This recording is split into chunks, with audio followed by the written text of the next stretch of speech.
Welcome back to episode 3 of Surviving Opioids Beyond an Epidemic podcast. I'm your host, Jeff Simone. On this show, we talk about the opioid crisis as it looks at the ground level. We talk with folks who have researched opioid addiction, assisted in a therapeutic setting, those who have lost family members, and people who have personally lived through their own experience with the crisis and are now thriving on the other side of the chaos. This show is for anyone who wants to know that although we have lost many people in recent years, we also do recover. On today's episode, we have Robert White. Robert runs the Any Length Retreat in Flugerville, Texas. Their mission is to help addicted men and their families find lifelong recovery through community support and the application of the 12 steps.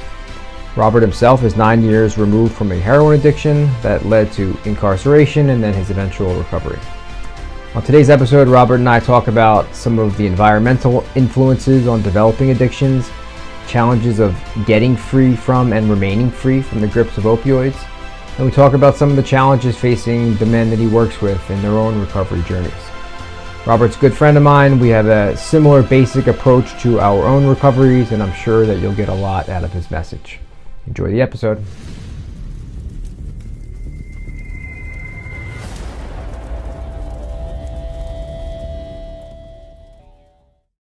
Welcome to the Surviving Opioids Beyond an Epidemic podcast. I'm your host, Jeff Simone. Today's guest is Robert White. Robert's the founder and owner of Any Length Retreat and a man thriving in his own recovery from a heroin addiction. Robert, glad to have you with us. Good morning. Hey, good morning. Great to see you. You know, we've been following each other for a little while now on social media. I always love your takes on addiction recovery. You are someone who's come a long way in your own journey. I know a little bit about your story. I have so much respect for anybody who's made an about face and is making like intentional and repeated efforts to kind of like change their own lives for the better. But I'm always particularly connected with the folks recovering from opioid addictions. I think that there's a special bond that we all have. And the way that I talk on my social media is not always as fluffy as some of the other accounts. I don't necessarily see recovery as a cheerleading event, right? My personal experience was not one where I stopped using drugs and then my life just started instantly getting wonderful. I say it a lot. My first year fully abstinent from everything was in a lot of ways the hardest year of my life. I think that there's this like mythology in the recovery community that if you can somehow muscle through a detox and separate yourself from the drugs, things will just start magically getting better. And part of the trouble is that it looks that way from an outsider's perspective, right? Folks who are able to put together some abstinent time do traditionally look and sound a lot better. But the mythology part is that it just sort of happens as a result of putting the drugs down, right? Like as a result of abstinence alone. And that wasn't my experience. It doesn't sound like that was your experience. So can you start just by telling the listeners a little bit about you, about your story, what it was like, what happened? Absolutely.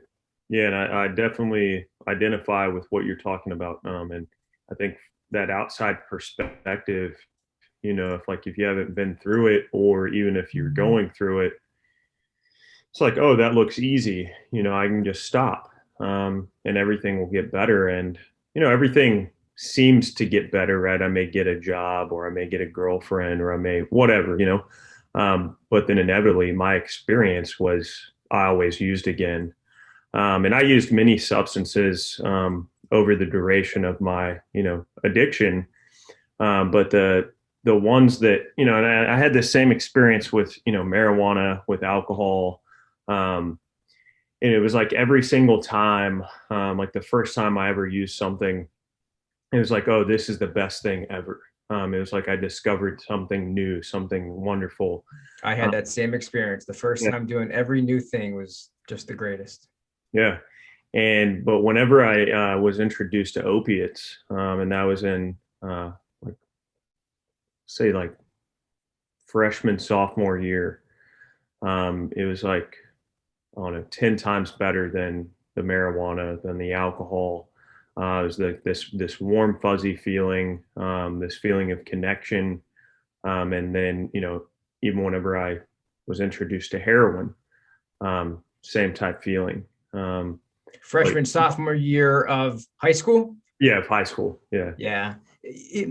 Just even that warm fuzzy feeling. I was just talking to Jen in episode 2, the previous episode, and we were talking about that too, and just how one thing that I have found by talking to a lot of folks with opiate addictions is that we've all had that experience though. Okay, like the first time doing it was this unbelievably warm and inviting and just absolutely incredible experience. And we think that everybody had that same experience. We think that everybody who takes a Percocet for the first time or a Vicodin has that same experience. And the truth is, although everybody will be intoxicated to one extent or another, in terms of the pain relieving properties and the sedating properties, that warmth feeling, that feeling like everything is just right with the world. No, everybody does not have that experience at all, And in fact, if you talk to most people, most folks, who are going in for like a routine, I don't know, a dental procedure or something, and they need to take pain medicine for a couple of days, they don't particularly like that experience. They don't like feeling really sedated and like they can't think straight and they're having trouble walking and being constipated. People do not like that, and they actually try to avoid it at all costs. We just had the other end of the extreme reaction. Yeah. So yeah, my mom hates taking any type of medication. And my parents too. Yeah. She's what we would call, moderate or normie. And like it's like I, asked her at one point, and like 2 years sober, I was like, hey, do you ever think do you have a problem with, alcohol? Does that ever cross your mind? She just kind of looks at me funny because like it never crosses her mind that she may have a problem with that. Whereas like with me, like I began to question like, hey, am I an addict? But kind of like what it was like is, I started out, kind of discovering that drugs and alcohol would do something for me. And it wasn't by like my intention. Like the first time I ever abused a substance was I had an asthma attack. And so like I puffed my asthma inhaler many, many times and, got this effect produced, not by like me seeking it out, but just because like I was freaking out and I couldn't breathe. And it wasn't like every day after that I abused that inhaler, but, I just remembering like, man, this is awesome, and then like I hear these womp, womp, womp, and it just like produced this cool effect. Did you tell anybody about that? Like, do you remember telling your parents like, hey, this asthma inhaler, I found that, I figured out that if I take 4 puffs instead of 1, I get this feeling, and I've been doing that more often than I should. Did that ever come up? No, I didn't tell anyone about it. Yeah. Yeah. I was like, this is like, and I don't know if like I registered this thought like at the moment, but I was like, to me, it was like, this is like the greatest secret I've found. It's like, all right, this is going to help me breathe, but it'll also like make me feel good. And I had that same experience with alcohol. And alcoholism and addiction runs through my family. And so early on, my parents, particularly my mom and grandparents would, kind of give me some ominous warnings about, hey, like, just pay attention, to this. And if it becomes a problem, like it could be because, members of your family struggle with this or have struggled with this in the past. My dad struggled with alcoholism. His dad did. My great grandfather did on my mother's side. And it's sprinkled through with, cousins and uncles and, et cetera, throughout my family of this battle with these substances. But I thought, to myself with my dad's, kind of like his path, like he's very successful. And I'm from Odessa, Texas. That's West Texas. We're all about football and, it's a big oil town. And, he created a life for himself and was able to do that. And so like the way that I viewed it was, it's like, well, he was able to do it. Why can't I? Yeah. Um, So when your family talked about, alcoholism or addictions or just even drug use, and they were, pointing to different people in the family that may have had experiences with that, or aunts and uncles, like you said, how is that? How was that being talked about? Like, was it talked about like, hey, Uncle Ralph on this side of the family, that you don't want to be like him. Nobody talks to him anymore. Or is it like, hey, look, like this is just something that we deal with. We all still love each other, and we're all still part of the family. These are just kind of medical conditions that we all have to like figure out. yeah, I think it's important to talk about that. It was more of an education, bringing it into my awareness, and that was the same thing. Like my mom was big in, talking about sexual education and like, hey, like you better wear a condom, like, Mm, informing me not like to be scared of it, but hey, like you need to be aware of this. yeah. So I was, you know, if only like, if only just a conversation would help, right? Yeah. I mean, um, I'm just interested because I'm well, always interested to hear like how the stigmas kind of play out in families. Like how is it talked about? Everybody's going to talk about it to some extent. It's like the talking about it, clearly like it's in our culture. But is yeah, it like, those bad people, or is it like those sick people? I guess that's kind of what I'm getting at. yeah, and like it was more of like talked about in like in a sickness aspect. Yeah. And I'm trying to pinpoint where like this stigma came from, because I definitely had a stigma around addiction and alcoholism, um, because I was able to justify as I progressed that I wasn't as bad, because I wasn't, homeless. I wasn't drinking out of a brown paper bag. I wasn't underneath a bridge, shooting up heroin. Um, and so I don't know like where that perspective was like influenced into my mind, like whether like I just created that from like watching TV and movies, like, Well, that's some, what I think it is. I yeah, think that it comes directly from the pop culture. Now, I don't believe that. Okay, so like my children, I have a 3-year-old and a 5-year-old. I don't believe that the stigma that they're going to kind of grow up thinking around addiction will nearly be the same as me. I mean, just look at the movies that were out like around then. Everything that was, all of those big movies that we watched. That the really popular, maybe drug addiction type movies, Train Spotting, Basketball Diaries, Requiem for a Dream. All of them, it showed, the guy was kind of getting into something, maybe a bad kid, right? It's usually a kid, maybe from the wrong side of the tracks, and then their life really, really quickly spirals out of control, and it is just as rock bottom a story as you can imagine. All of these popular movies, all of these anything that kind of gets like adapted into a film, that is what it is. And yeah, I think that if nobody else is talking about it, okay, so if you're not getting educated about this kind of stuff in grade school and in high school, if you're not taking courses about it, well, you are still getting an education. It's not formally coming from somebody who is trained. It is coming directly from the pop culture, and that was what I ingested anyway. And I think that all that stuff just has so much more of an influence and an impact than we can possibly imagine. So yeah, I was the exact same way. I mean, if you're showing up to school and you're getting good grades and you have friends and you're playing sports, no matter what else is going on, you can't consider that having a problem, because I didn't look like Leonardo DiCaprio in Basketball Diaries. yeah, exactly. Well, yeah, and that's like, I mean, that's what it was like early on, like, junior high, high school, it's like anytime I got the opportunity to party on the weekend, and it wasn't really like where it became like noticeably, kind of like a problem. Like the first kind of like nudge that I got, like a consequence didn't happen. Besides like, my family sitting me down, like if they caught me smoking pot or they found some pills or, whatever.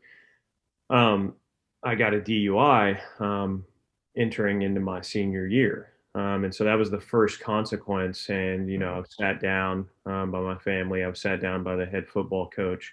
And it was like, hey, like, you're going to get suspended for 3 games. I lost an opportunity to be a part of this organization that my mom wanted me to be a part of. And, I had a lot of friends in that organization. And it was like, all right, I'm done. Like I'm going to redouble my efforts. And I think I felt like I needed to say that because I wanted the heat off my back, but also, I really meant it. Like I wanted my goal at this point was, obviously graduate high school and go to college and walk on to a university and place kick and punt.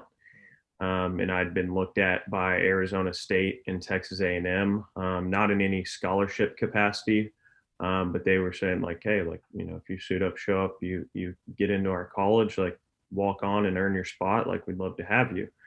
And so that was my goal at 17 years old, and I wasn't able to do that. Um, you know, I just continued to spiral down into my addiction, and this, and pain pills were a big part of it. I always say pot and alcohol was always there, but I started taking lower tabs pretty regularly. I would eat like handfuls at a time, and so instead of going to my first university after I graduated, I was still in the best possible, well, I wouldn't say best due to me using and abusing drugs and alcohol, but I was All physically, things considered. yeah, all things considered, I was in really good shape and could have walked on and played football. But I went to my first treatment center instead, and that was in California. How old were you at this point? Like I was 18? 18 years old, 17, 18 years old. Okay, so that was your first treatment center was 18. Yeah. Yeah, Um, great experience there. Was introduced. The doctor there was very knowledgeable in explaining what addiction was, and I just kind of like took it as like, thanks for the information. Now I know what I need to do. I need to yeah, like monitor it better or moderate it better. yeah, Of course, me being the real addict, as like I like to talk about that's, outlined in the big book, in that literature, I wasn't able to stay stopped. I yeah. wasn't able to moderate. And so, back on the pot, back on the alcohol, back on the pain pills. And this kind of like progressed over the next, like, you know, many years. I would, always like, I would go from town to town. And so, like, I went back to Odessa, moved to San Angelo, same intention. And then, like, I always like held on to this dream of playing football. It's like, all right, like, I'm going to, redouble my efforts, get in the best shape of my life. I would be able to do that for a period of time, and then inevitably the time would come. I would go to a party, or someone would come over, or I would phone call a friend and be like, hey, let's celebrate or whatever, and then I would go on a spree or a bender, and typically those would last 6, 7, 8, 9 months. And so then I would flee that town and be like, all right, well, San Angelo is the problem. Hmm. Go back to Odessa. And then Odessa would become the problem. Yeah. And I would get the heat off my back for a little bit, get back in good graces with my family. Um, and then I would move to another town. And so I did this. And, So this I is ended going up, on from, age 18, 19, 20, you're talking about, right? That yeah, these kind of geographics. You had been introduced to recovery, right? So which does spoil it for people, by the way. And they say like oh, a yeah, like a head full of knowledge and a belly full of booze. That's one of the, phrases. I have found that, especially for younger kids anyway, 18, 19-year-old kids that are kind of getting into treatment centers, it does seem like if that recovery thing doesn't take, just that knowledge sometimes, and that message that we get, that is enough to kind of really spiral things pretty quickly sometimes. And you do see that you'll see either young, people completely sort of turning their lives around, or things start getting really bad really quickly. absolutely. Yeah. And that was my experience. I always say, like, I was the type that always got arrested, always. Um, That type. just like a magnet to get arrested. Like, it was, Yeah. And I would, due to my, my parents being well connected and, wanting me to have the best opportunity in life. And, you know, I would get out of these jams with, slaps on the wrist, and, I'd have to do some community service or whatever. And, but I moved to Denton. So this is like prior to my second treatment center. And got in the best shape of my life again. And, it was my buddy's 21st birthday. And so we celebrated drinking, and, I was taking pain pills as well, and, blacked out, got in a altercation with some police officers, and got a felony harassment of a peace officer. And so I went to my second treatment stay, stayed there for 30 days. And, I could see like, all right, yeah, like I need to, and always in my mind, it was like not that alcohol, I needed to, instead of like stop drinking alcohol, it's like, all right, I need to moderate it better, or I need to like not drive, or not like get involved with like where cops are going to be. It was always like, how can I, calculate this risk that I'm taking? Mm-hmm. Instead of like, oh, maybe at the first treatment center that I went to, what these men and women were saying is true. Yeah. I wanted to like completely, I was like trying to stuff that down. I was like, it can't be true. I'm too young, whatever excuse. No, it's tough for the young folks, that's for sure. Like when you're looking around and all your friends are still doing it, and it's very, very hard to. I mean, it says like nobody wants to admit that they're bodily or mentally different from our peers. Absolutely. Certainly as an 18, 19, 20-year-old, Yeah. you're not even legally old enough to drink yet. Everybody seems to be taking pills. Everybody seems to be drinking once in a while, smoking pot. For somebody to tell you that you have a disease that necessitates absolute abstinence at this point, that's a tough pill to swallow, no pun intended. Absolutely. And, so I like went to, check the boxes off because, I'm looking at, yeah, I could possibly get some jail time, but my parents give me an attorney in Denton, Texas, and, they offer 5 years deferred probation. So I'm like, all right, cool. Like I just need to not get in trouble. Yeah. That's the key. And so I moved to Dallas, go to this sober living apartment there, convince my mom that, I need to keep this apartment in Denton because I'm going to go back to school. I'm not going to need to stay in this sober living apartment for that long. And I'm going to some meetings, and I'm a little bit more, at least from the outside looking in, I'm going through the motions, I'm going to 12-step meetings. I have a sponsor, and I'm doing the things externally, I'm checking off the boxes. And, it's like, all right, this is good, but, maybe I can still smoke pot. It's like, this is something that I held on to. I was like, all right, I'm gonna stay away from alcohol for a little while because like, I don't want to risk that, that, put me in that situation with getting the harassment of a peace officer. And, so I did. So eventually I set it up in a way to where like, I know I can, pull the shades down over my parents' eyes and be like, all right, I'm going to move out of, sober living at this point and, go back to school. And all the meanwhile, me and this buddy, we start smoking pot. And, one day we're sitting at my apartment in Denton, away from the sober living so that we can, if we need to go back there, we can like not look messed up or whatever. And, he's like nodding out. And, I'd gotten that effect from, taking pain pills and stuff like that. But I just was like, man, like he's having a pretty cool reaction to the pot we're smoking. I was like, hey, man, like, what the heck are you doing? And it was like, hey, please don't be mad at me. And I was like, mad about what? Like, I was just like curious because like we're smoking, same marijuana, and like you're obviously getting way more high than I One of am. us is enjoying this too Yeah. much. Yeah, one of us is getting, you know, and he was like, please don't be upset, man. I'm back on heroin.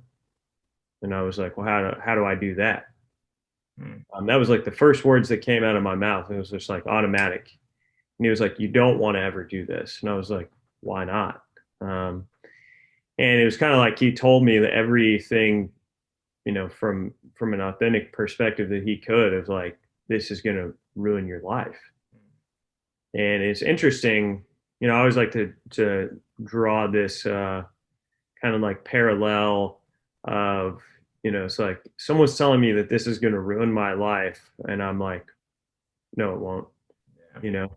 And then on the other side, you know, someone's sitting across, you know, the table from me, knee to knee, and they're a recovered man, and they have this book they're sitting with, and they're like, hey, this is going to transform your life. And I start having some questions about that. I'm like, no, no, no, I know what I need to do, you know. But when, The difference is that the heroin works in 10 seconds. yeah, that's right. The book might take a lot longer. We don't Absolutely. want to invest that kind of long-term commitment into this thing. Yeah. And so I was like, well, how do you do it? And he was like, well, I shoot it up. He was like, you definitely don't want to do that. I was like, show me how to do it. So you Um, went right to the needle. yeah, I went straight to the needle. Wow. And, you know, I like to say that this was the turning point in my addiction where I fell in love, like the Lortabs and the pain pills and like the things that I would try opiate wise, you know, were amazing. And I thought that that was the best thing ever invented. Yeah. But something, this entanglement, this relationship that happened whenever I started using heroin intravenously, was just like, I'm never like, I've got to figure out a way to do this every single day for the Mm. rest of my life. Yeah. Yeah. And so that's what I set out on. Even if that life is only 2 more years or 3 more years, Yeah. let's just keep this train running. Yeah. Yeah. And so that's what I set out to do. And, you know, I ended up going, you know, back and forth. I would drive an hour to go cop heroin on the streets of Dallas, back and forth, back and forth.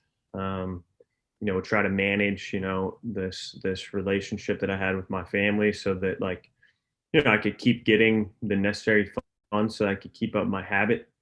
Um, and I went to another treatment center after that, um, and this time was a little bit more convinced. Did your family know now that this had moved into heroin, or like did they just know that you weren't sober? Yeah, so I went on I think like 6 months into me using heroin, I went on a family vacation and thought I brought enough heroin Mm. to, you know, on the plane to Colorado, and of course didn't, because there's never enough. Yeah. And, you know, eventually got honest because of, I didn't want to be sick. And so they took me to a hospital there. Doctor saw my track marks and was like, hey man, like if you keep this up, like you're not going to be alive in a year. And so they shipped me back to Texas, to go to the same treatment center that I went before, um, which some more seeds were planted. Like I think if I went to another treatment center, I would have been able to kind of like try to fly under the radar. But now I'm like seeing the same staff. You know, some of the 12-step facilitators there were like, hey, dude, like it's not by coincidence that you're back here. And it looks a lot worse. Like you're 145 pounds. And when you left here last time, like you were in pretty good condition. Like what's going on? Like, are you willing to take a look at this stuff? And I was like, absolutely, because of the pain that I was in. Like I didn't want to be dope sick ever again. I was like, this is horrible. And like I had those periods, you know, whenever I was like low on money or, you know, ran out before I thought like I'd been sick before, but it was like, man, I was like, I think the getting honest with the family and like the warning of that doctor, even though like a part of me was like, yeah, right, like I know what I'm doing, leave me alone. Like So there was, all these seeds were starting to get planted, and they were starting to bloom a little bit, I guess is what yeah, you're saying. All these little thoughts are now taking root. yeah. Yeah. And so it's like same thing though, you know, it's like I stayed sober for 6 months, um, Mm. relapsed, and it wasn't that I wasn't doing anything for my recovery. Like I would check the boxes. I would have like I had some powerful experiences, um, as a man in recovery, like with the fellowship, with creating friendships, and there was like it was like this like there was a part of me that knew like, man, you're screwed. Like you're the real deal. But there was still like this other part of me that was like, maybe one day I can, you know, drink like a gentleman, Mm. or whatever. And so that's what I inevitably did, which led back to heroin, of course. And it was very, very fast progression. It was like I drank, and it was like a day, a week later, somewhere in that time span, where it's like back in front of the heroin dealer's house, and it's off to the races again. And like, I don't know when I'm gonna stop. This was your life. This was basically like your life for about 4, 5, 6 years, right? It was Yeah, just it was just back and forth treatment centers, getting short periods of abstinence, getting introduced to the 12 steps, introduced to recovery, back to drinking, back to marijuana. Yeah. I mean, that really seems like the classic, story, especially a lot of opiate folks that I talked to, like before finally becoming free from that, particularly around alcohol.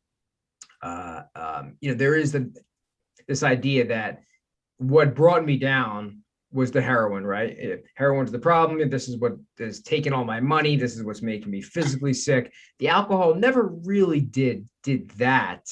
yeah, But I have found, because there is some controversy, kind of whether or not one person can ever go back to doing something else. Do we need to be abstinent from everything if we had like an opiate addiction? But it does seem like the majority of folks who kind of break free from that one addiction and then go back to just trying to drink moderately, they will, whether they had an alcohol addiction or not, they will just migrate back to what they really want to do, to their primary love affair, if you want to call it that, which is opiates. So it sounds like that was your experience. Like when you started drinking again after these multiple treatment stays, did you drink again with the intention of going to cop heroin, or was it like a day or two later you figured, fuck it, I've already lost my sobriety time. I'm already back out. I may as well go do what I want to do. yeah. I never had the intention to like keep it going. Like I just wanted to be able to enjoy it, you know. Yeah. And fortunately or unfortunately, I say fortunately because like I'm grateful to suffer from it, or to have suffered from addiction, because of the life that I get to live today, Mm. and the men and women that I get to help today. But it's like, man, I was never able to, there was no control ever. Yeah. And it all, Regardless of the substance, you mean? yeah, regardless of the substance, and it always led back to that love affair with opiates. Yeah. Yeah. And, That was yeah, my experience too.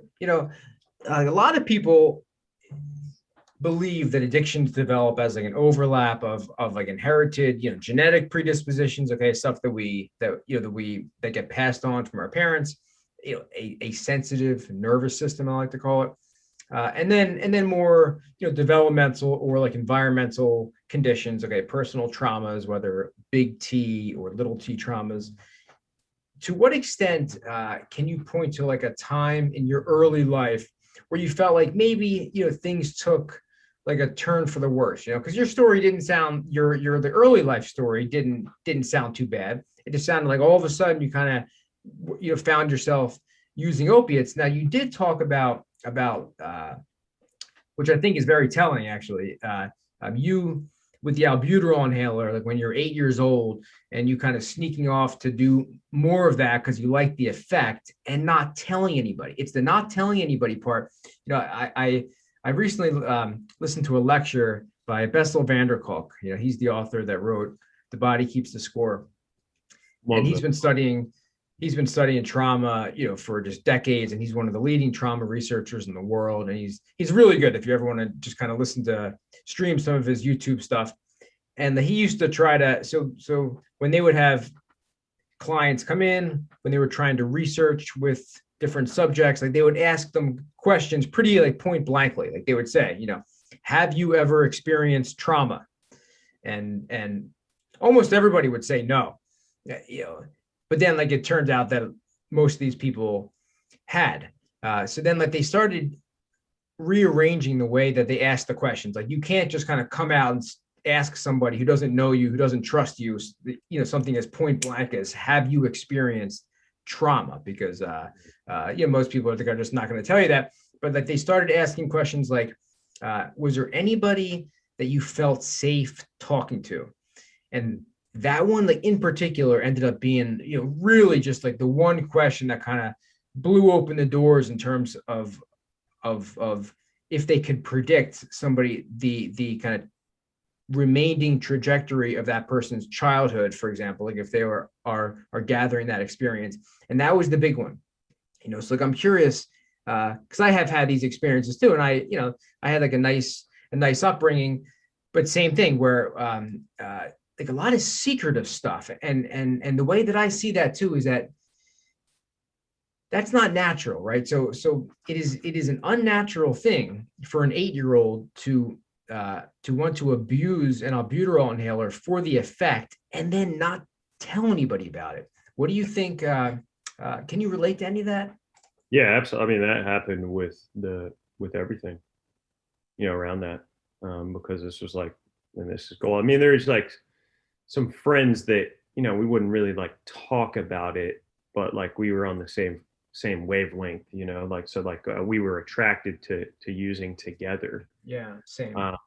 But I didn't really feel safe, if like about talking about that, because this is my secret solution to life. Yeah. And I feel like first time with the albuterol inhaler, first time with alcohol, first time with really anything. It's like I set out to you know use a certain amount and always went past that.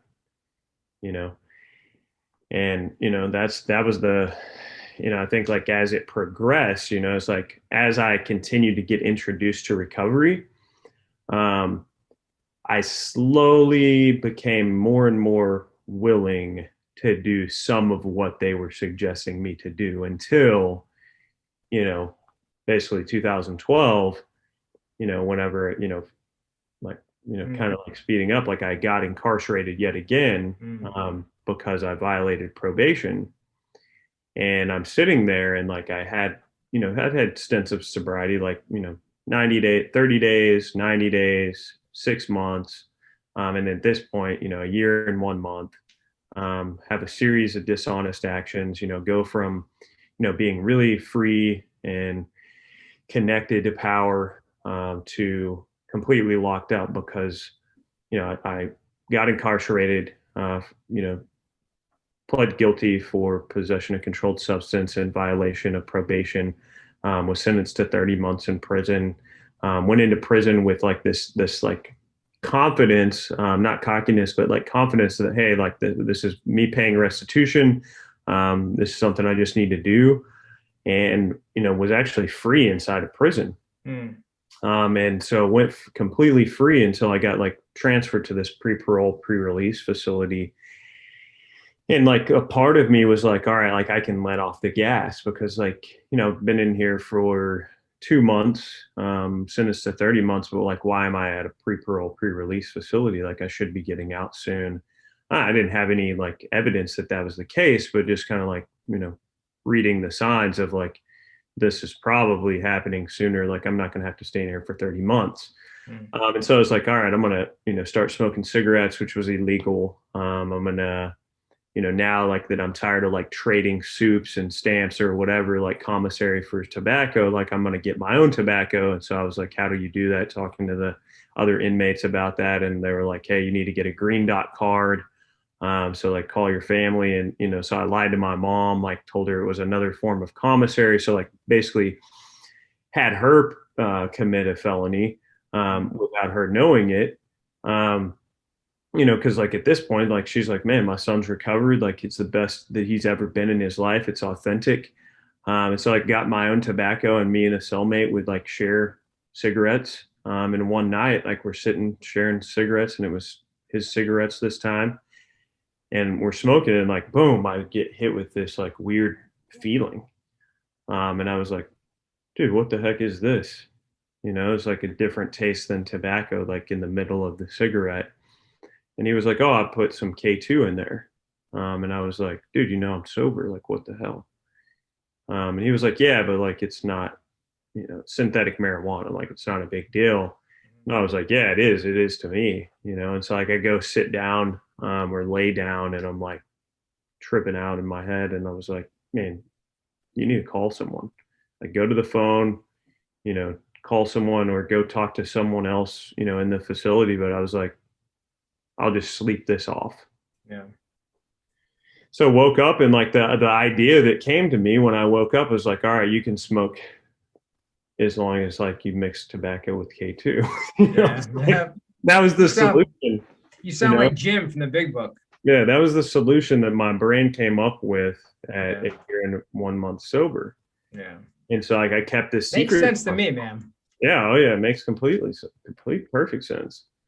So like I spiral, I go from being completely free, you know, being physically locked up, free mentally, emotionally, spiritually, to bonded to self. Yeah. And this spiraled out of control, and I, you know, just turned 24, and was sitting there. I was like, I just recovery's bullshit. This Mm. stuff doesn't work. Here I am yet again, like, you know, messed up. Yeah. Like life's not worth living. Like, and I became very suicidal in my thoughts and was like, you know, when I get out of here, because I'd been given a release date to this point, and I was like, my release date was April 28th, 2012. Like, I'm just gonna go out and, you know, hopefully I don't make it to 25. I'm gonna go get as much heroin as I can get and Yeah. see what happens. Because this is not a life that I want to live. I'm a complete failure. I've let my family down once again. Recovery is a lie. You know, like I'm never going to be able to experience the freedom that these other men and women say that they have. Like it's a lie. So this is sort of like right before you were going to be released. Yeah, You had like a year at this point. You started smoking the K2 with the tobacco. You know, they let you back out into civilized society, and then you're kind of carrying that secret with you, right? yeah.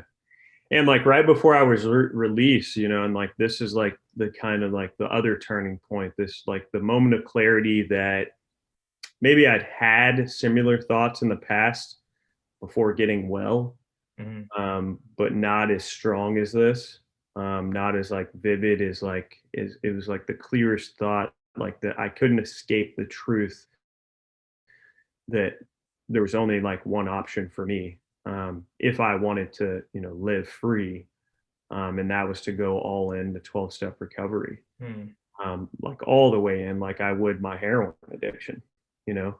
And I didn't have a choice on that, so like I couldn't make this a choice. Like there was no choice. Like this had to be rigorous action. So you're a 12-step guy, Yeah, and you still are today. What is the 12-step community like? And you're in Austin, you said, or yeah, or Austin. Pflugerville? Austin, okay. Yeah, I live in Flugerville, but it's like, you know, Austin's right down the street. Okay. What is it like around there? Probably like one of the most vibrant 12-step communities I've ever been a part of. Really? Um, you know, and it is everywhere. I mean, we have all sorts of 12-step fellowships.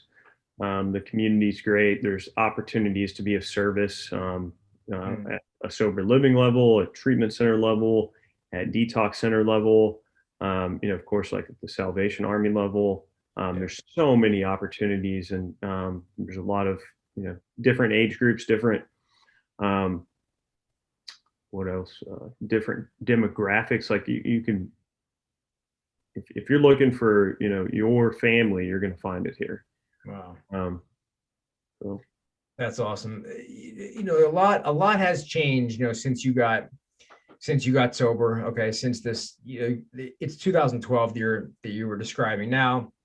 Okay, I mean, just in the last 9 or 10 years, it really feels like the whole country has significantly changed. The drugs certainly have changed. You know, I just missed the fentanyl wave myself. You missed it, by a few years. You know, what kinds of challenges do you see that the men that you work with today, facing, that maybe wasn't so much a concern, say, like when you first came out, and like 9 years ago. well, I'd say like, you know, for the opiate addicts, like you don't know, like even with the pills, you know, like if you're buying Lortabs or whatever, um, you don't, you're not really buying that probably unless you're getting like a prescription. And so like you Some kind really of pressed don't know, pills. yeah, like you really don't know what you're buying. Mm. Which like it's similar to like whenever I was shooting heroin, like they cut it with other things, but it wasn't as like trendy as it is today, like with the fentanyl and It like wasn't what as instantly fatal. Yeah. wasn't as instantly fatal. Um, so like that's always the thing is like, and like the black market, like people just like ordering fentanyl, on Hmm. the dark web. Oh, Um, really? Is that a thing? We just order it, what, and then it gets like shipped to you? yeah, Okay, I didn't even. Yeah, see, I'm still kind of like removed from that fentanyl scene. I didn't even know that. I guess I assumed that could be happening, but I didn't actually know. And what, you just used like a like a PayPal account or something, or like, how does that? Well, whatever. I, We don't have to get into that. But I guess the point is that you can do it nowadays, whereas maybe you couldn't do it 10 years ago. yeah, and I don't know, like maybe I don't if you could back then, like I never was made aware of that. Yeah, But it's like the accessibility um, is just it's everywhere, you yeah, know. yeah. And I think like you know, as far as like the pill mills, like have certainly probably slowed down, but it's like there's always going to be other ways. Other Uh, stuff is kind of ramped up. Well, I've been saying this for years. I felt right around 2015. I felt that the prescription opioid abuse most likely peaked, and it has, and that's gonna start falling off. But yeah, clearly the opioid epidemic itself, not only has it not tapered down. Um, we lost 88,000 last year, and there's no doubt in my mind that these next 12 months, over 100,000 opioid overdose deaths are going to be registered. Especially kind of coming like on the heels of COVID. I know that really, really slammed that community, mental health in general, but the opioid crisis has gotten much worse. Now you run Any Length Retreat. Okay, it's a treatment center that helps men and their families find lifelong recovery through community support and the application of the 12 steps. Can you tell me more about that place? Absolutely. So like my vision was to really. So I got sober at Any Length. Whenever I got released from prison, we opened up Any Length as a sober living house. And so I started to create that culture, just basically flying by the seat of my pants, and like bouncing stuff off. Like I had some great mentors that would help me. But 4 years later, like I saw a need, like I wanted to create, a safer place for, men to come, whether it was their first time ever addressing addiction, alcoholism, or if they were, like me, went in and out, in and out. Mm. And so we created this environment, this family environment. Like I didn't want them to feel like it was like a hospital feel, or that they were like, a patient or a client. I wanted them to feel part of a family. I wanted them to have a brotherhood, a camaraderie, a culture that, no matter what was going on in their life, that they always had a place to go, right? Like Yeah. it wasn't like, hey, if you want to come out to Any Length Retreat, you need to call before and set up an appointment. It's like, no, show up, like come out to the gym and work out. Like if you're, from a different state, fly in and stay the weekend, Hmm. you know? And so we've been able to do that. And like, one of um, my friends now, a brother of mine, who's an alumni as well. He lives in New Jersey, but he makes a decision to take vacation time, and instead of like going and doing like what he wants to come back to the retreat Wow. to plant the seeds for the other men that are there currently, and hang out with us because of the experience and the that he had with us there at Any Length Retreat. And so that's number one is like, I want to create like and like be able to be 100% vulnerable, like talk about, obviously identify with like all the stuff that I went through in my past, but like what's Robert White currently going through now? Like what am I struggling with in my relationship with Courtney? What am I struggling with in like my friendships with, my best friends? Like what am I in fear about currently? And to not like paint this picture of like, oh yeah, I've got 9 years sober now and like everything's gravy. And everything is great. Like everything is bad as life is grand. Life's the best it's ever been, and it keeps getting better as a instead of as it was in my addiction where it kept getting worse. But like being able to like keep it real and talk about, the mental health stuff that I went through, specifically during the pandemic, and how I finally was able to truly address my mental health with a psychiatrist, and like making it like a part of the conversation, normalizing this conversation instead of it being like, hey, you know, you're gonna die if you do A, B, C, and D. Like that's true. Like that's the truth. And like we can talk about that, but I need to establish rapport. I need to connect with these men first because they don't know me. Like I'm a staff member, right? And so like having it open up to our alumni, like that's the biggest thing. So that like, before they're like trusting in the staff, even though all of us are in long-term recovery, um, before that part happens, they're getting integrated through the peer-based environment that we have set up at Any Length Retreat, and our alumni. And fitness is a really big thing there. That was a big thing, still is a big thing for me today. But starting to, feel better about myself, starting to put the right nutritional stuff into my body, and taking care of really like I think of like the mind, body, and the spirit. The circle and triangle is like, we always address the mind and the spirit, and we address the body from the sense of like fellowship. But oftentimes like I struggled with weight gain a lot early on in recovery, and I had to get off, that extra body once I gained all that weight back. And it was like someone was like, no, man, like let's go It eat happens. what we Yeah. want, all the snacks, all the energy drinks, all the, Yeah. which is like we need to enjoy that too. But it's like that we start creating that conversation early on, so we can build these habits and build these new neural pathways. And I'm glad you brought up Body Keeps the Score. That's a book that Matt Lohman, our retreat director, whenever we brought him on to be the full-time retreat director, like he started doing all this research. And that was one of the books that we created our curriculum off of. And because of the experience around trauma and addiction is like almost parallel. And utilizing those tools and talking about love and talking about fear, when it comes to addiction, is like those are the two things that drive us. And like I can't do this alone.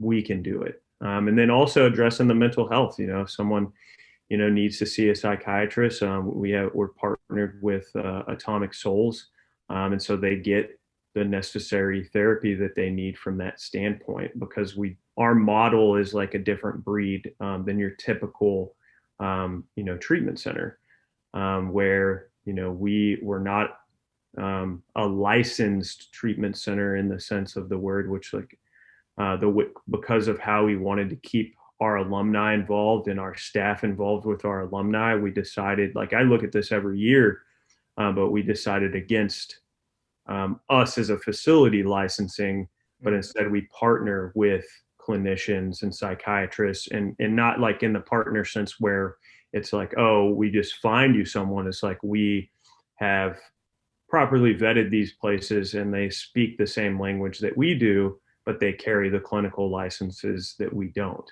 Yeah. Because that's very important, from my perspective is, it's like both need to be addressed, but it's like we want to keep that environment, 12 step and very, open, and, when we still, carry ourselves in that professional matter, but we want to be able to address the things that we're not capable of because, we're not clinicians. And it's So, only for we men, right? Yeah, it's only for men. What have you noticed then, through your involvement with the 12-step groups, working with men at your facility, what types of struggles would you say, whether it's getting free from opioids or, staying free from opioids, do you notice to be a particular challenge for men today? Well, I mean, with the pandemic going on, I would say like from my perspective, it was very difficult for them to jump on Zoom, Right. like being newly sober. And then, just continuing to get vulnerable in that space, Yeah. because they come from, being in our environment and like everyone's kind of hands on and like, we integrated Zoom to like kind of just like be like, hey, we may be having to do this for a while. Like there's certain meetings are open, certain meetings aren't open. But this is something like we wanted to give them that opportunity to kind of feel because it's different. It's like it's way different. Like you're not getting that true connection that you would before and after the meetings. And so that was a difficult thing that I saw, over the last 2 years.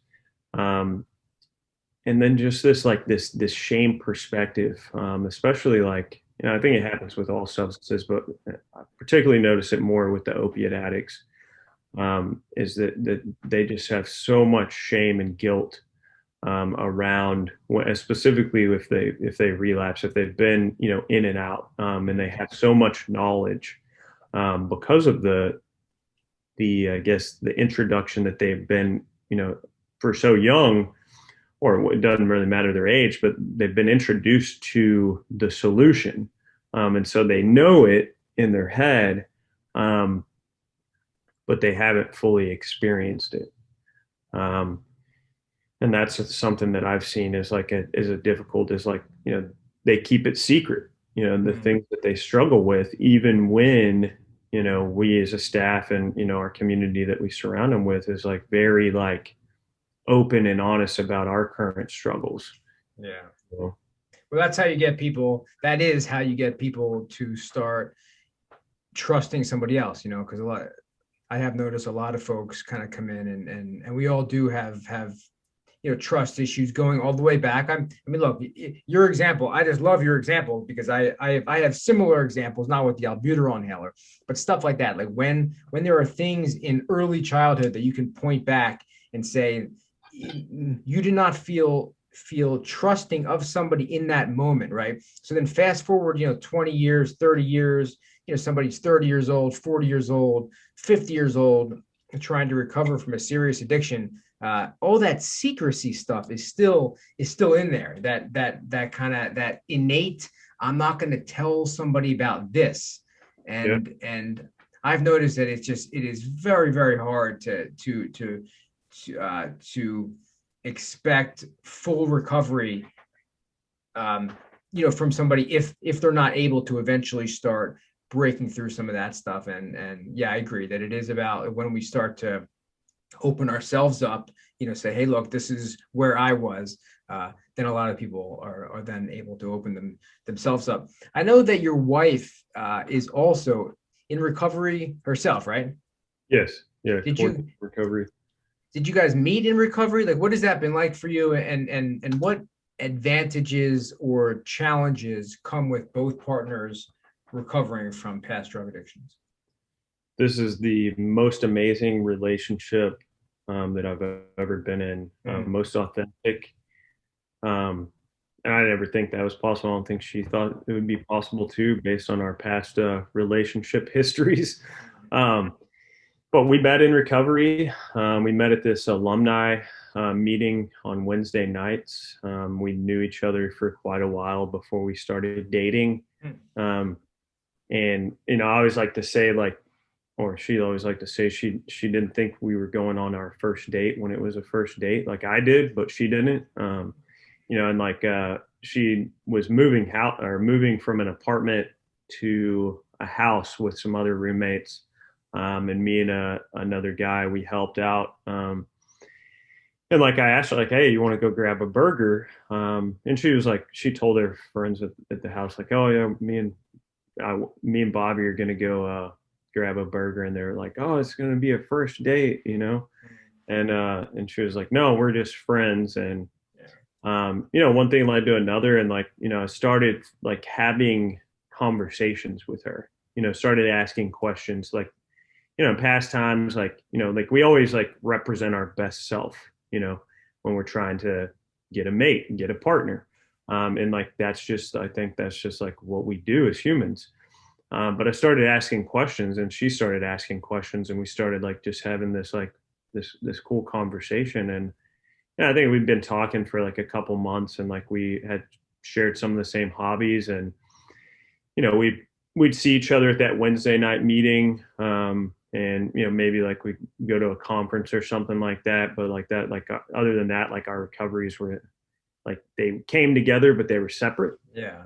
Um, and like finally, like, and I didn't think I would be capable of asking this question based on my past experience, but I was like, hey, do you just want this to be, and we made it a point to not have sex for a while until we got to know each other and like ask these questions because of that, my past experience was like, once we do that, it's just like problems.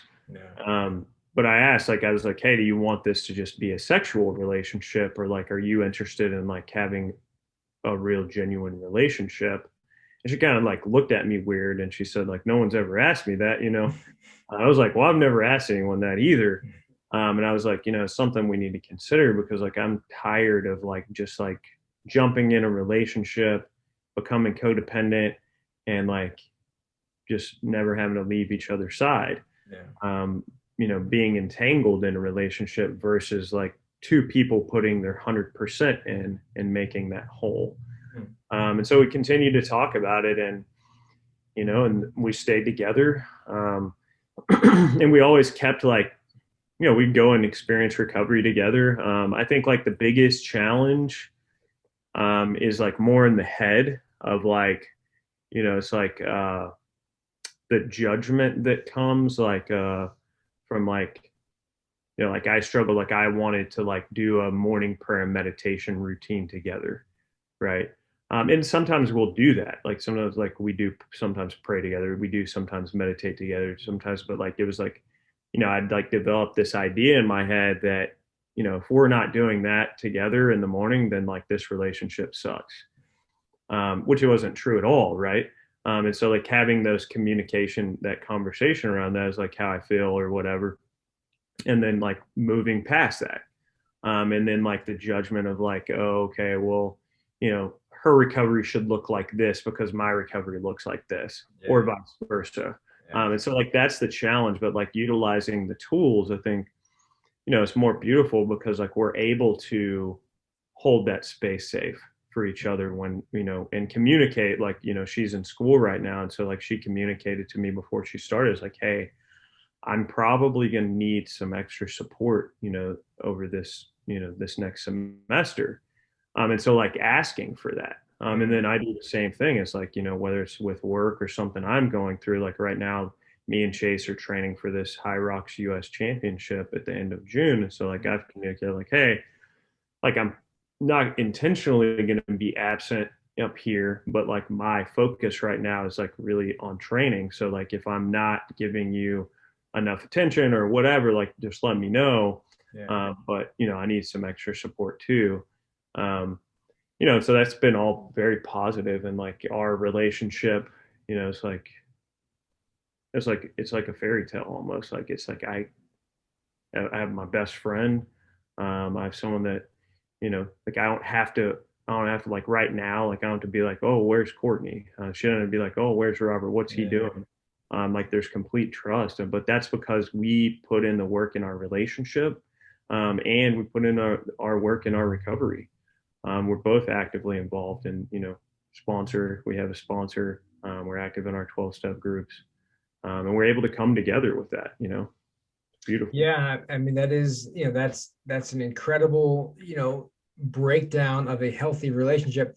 I was about to say, it sounds kind of rare sometimes, because a lot of the stories that you hear about, maybe two folks in recovery trying to get together, it does not always play out like that. But then at the same time of me saying that, two folks of any background trying to come together, it usually doesn't play out in the most healthy way. So, so in that respect, I don't think that, like somebody's background in recovery, not in recovery, is going to make, you make like a big difference. I mean, that's, I love hearing you talk about your relationship with her. A big part of the like recovery experience for a lot of people is the spiritual component. Okay. You kind of touched on it like a little bit, particularly the 12-step groups. They were pretty much founded around it. It was a spin-off of an old first century Christian movement, the Oxford group, that both of AA's founding members, Bill Wilson and Bob Smith, they're both part of that. I know that spirituality is a big part of your journey.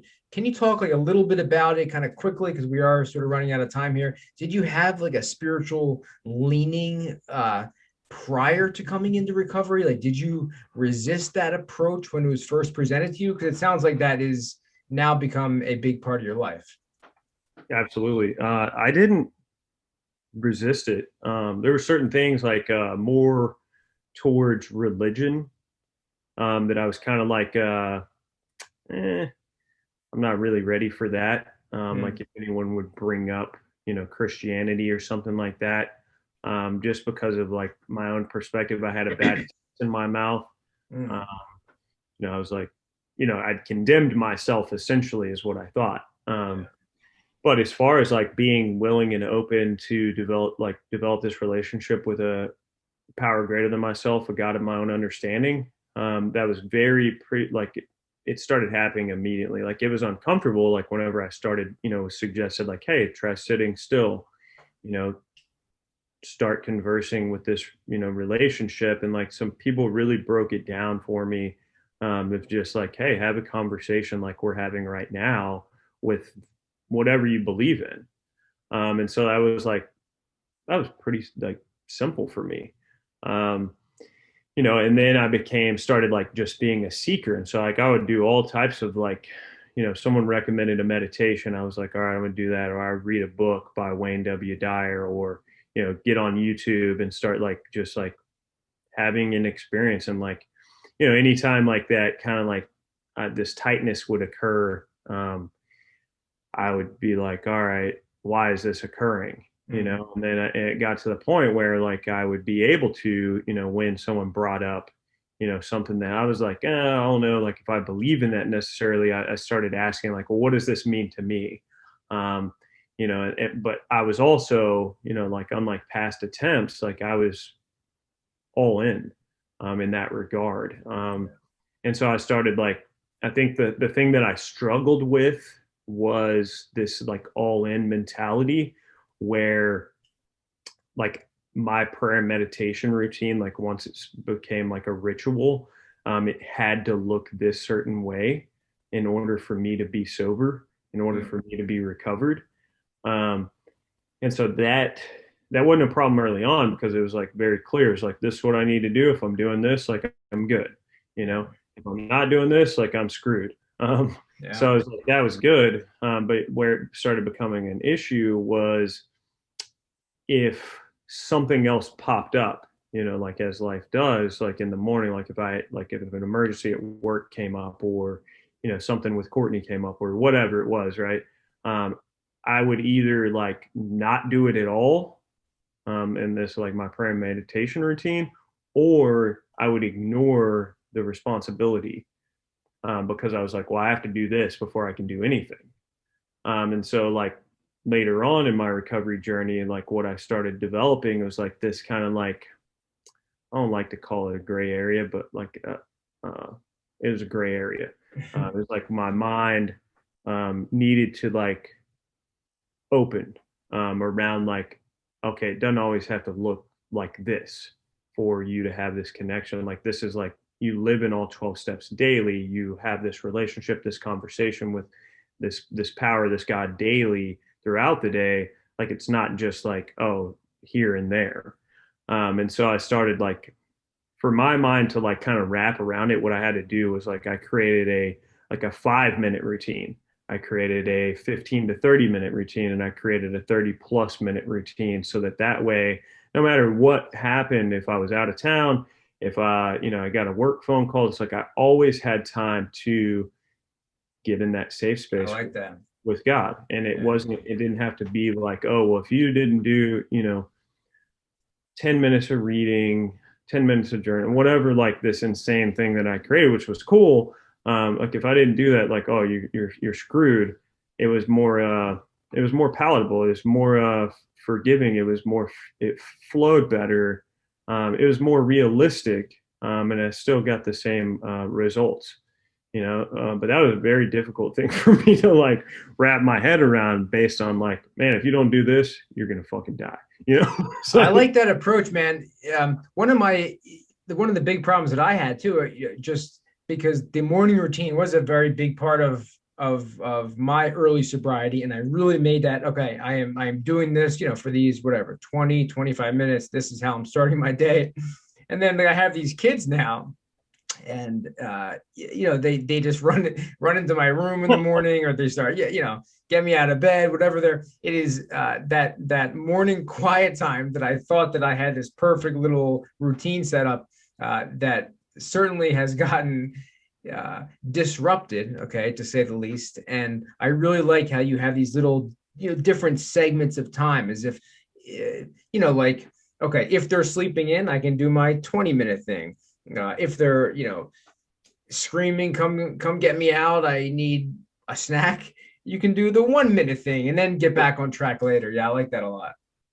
Yeah, it's more forgiving. It's like, and I didn't like, no one, well, people probably told me that, but like, I didn't really hear it until like I needed to, which was great. So I always talk about that with, like, I lead a goal setting group every Tuesday at the retreat. And I talk about that. It's like, it's like, it's important to set goals, but, also it's like, you want to have stretch goals and you want to have more realistic goals, but like those things can change as I evolve into this, recovery gentleman. It's like what I'm motivated by or passionate about right now, at like a week, 2 weeks, 30 days, 60 days sober, whatever, year sober, could possibly change. I need to be open to that, instead of like, oh, well, I need to go, be this, and that's what I am. So, yeah, well, Robert, it's been a pleasure getting to talk with you face to face. I could talk with you for a while about all this kind of stuff. I love hearing your story and all the great things that you're doing out there. It's an interesting dynamic with social media sometimes, that we see people and we watch their videos, and we can feel like we actually know someone, and we do, without maybe ever having spoken one-on-one. So I appreciated this opportunity. I love what you're doing with Any Length Retreat. I love what you're doing in your own life, in your marriage, in your community, your own personal approach to recovery. Heroin addiction has taken a lot of people out this 21st century, and I'm so happy to see you thriving on the other side of the epidemic. And I look forward to talking with you more in the future. Hey, thank you, brother. This was awesome. Look forward to connecting more. Likewise. Take care.